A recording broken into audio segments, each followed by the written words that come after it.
Hello, welcome to the Witness History podcast from the BBC World Service. We're going back to 1959 when the Barbie doll made her debut. The plastic creation went on to take the world by storm. The family behind Barbie spoke to the BBC in the 1990s, and in 2014, Claire Bowes got her hands on that archive. Barbie, you're beautiful. You make me feel my Barbie doll is really real. Barbie was my idea. My own daughter, Barbie, used to play with paper dolls, and I had observed her playing with paper dolls with all of her friends for years and years, and I was fascinated by the way they played and the way they project themselves. Someday I'm gonna be exactly like you. Till then I know just what I'll do. Barbie, beautiful Barbie, I'll make believe that I am you. You can tell it's Mattel. It's swell.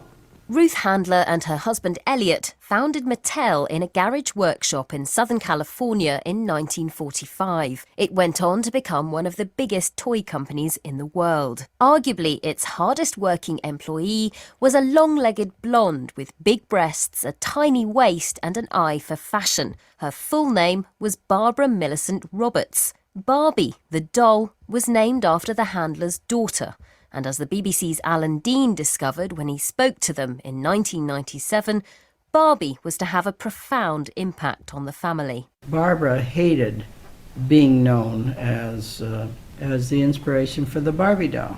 It bothered her, just as she didn't originally like the idea of me being different than everybody else. Suddenly this made her different. And Ruth Handler was different.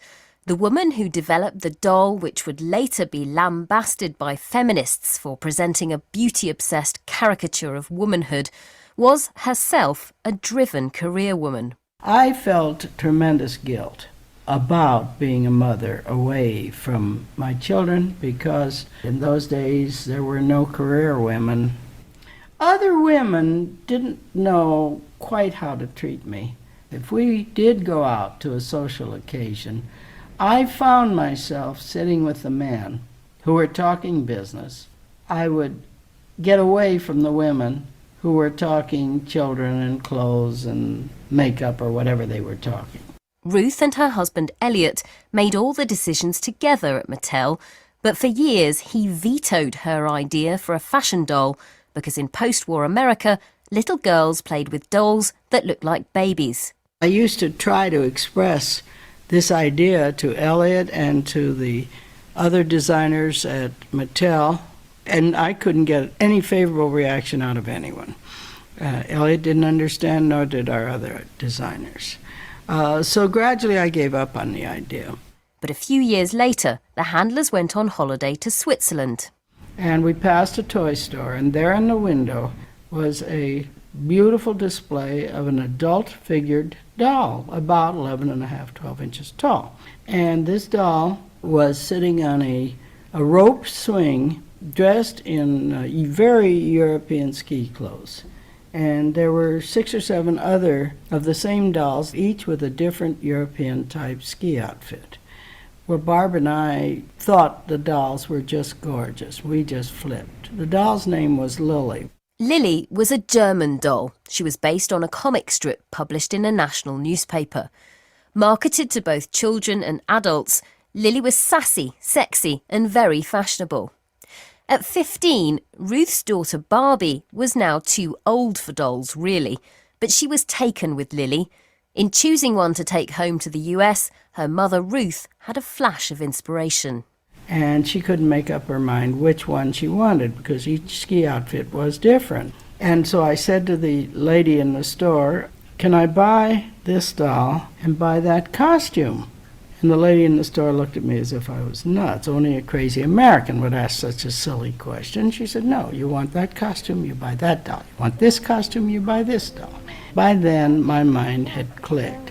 Purses, hats, and gloves galore, and all the gadgets gals adore. Barbie dressed for swim and fun is only $3. Her lovely fashions range from $1 to $5. The idea was that this new doll would be sold alongside a whole wardrobe of outfits.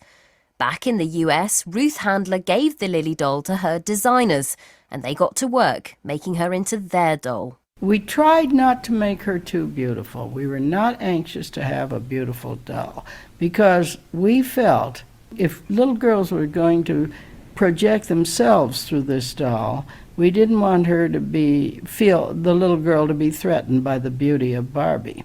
On March the 9th, 1959, Ruth Handler took Barbie to the annual toy fair in New York.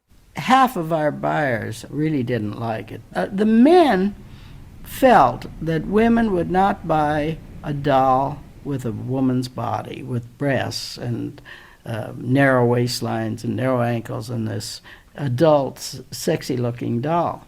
And men felt that their wives would not want it and that it wouldn't be right for a child to have that. They were wrong. Women, on the other hand, instantly flipped for that doll. The dolls no sooner landed on the counter than they were snatched up by the women buying them for their daughters. It was just very odd. People were coming up to me asking me for my autograph. By this time, Ruth's daughter Barbara, Barbie's namesake, was 18 and had just got married. When people came up and say to me, "Oh, you're the real Barbie," I couldn't understand it because that's just a name that was given to the doll. But a lot of people thought that they modeled it after me and they made it look like me and that I was supposed to be it. But that's not true. What's going on here? A housewarming. Right. Now Mattel's famous Barbie has a brand new dream house. Barbie was a hit. In the first year, 300,000 dolls were sold. The only backlash, as Ruth remembers, was not about Barbie's shapely figure, but about her materialism. Best of all, Barbie's new dream house is lots bigger now. The wanting so many clothes and such glamorous clothes and the high lifestyle and all that, there were those who felt children shouldn't have those as their goals. And here's Barbie's fashion shop, the perfect place to have fashion shows with Barbie, Midge, and Skipper. Soon, Barbie developed a family and friends. In 1961, the inevitable happened. A boy came along. Ruth and Elliot introduced Ken, named after the couple's son. But this new doll proved a challenge for the designers. It was a conscious decision to make the Ken doll without genitals. That was a discussion between the designers and me in which I lost. The men of the design group all felt Ken should not have genitals.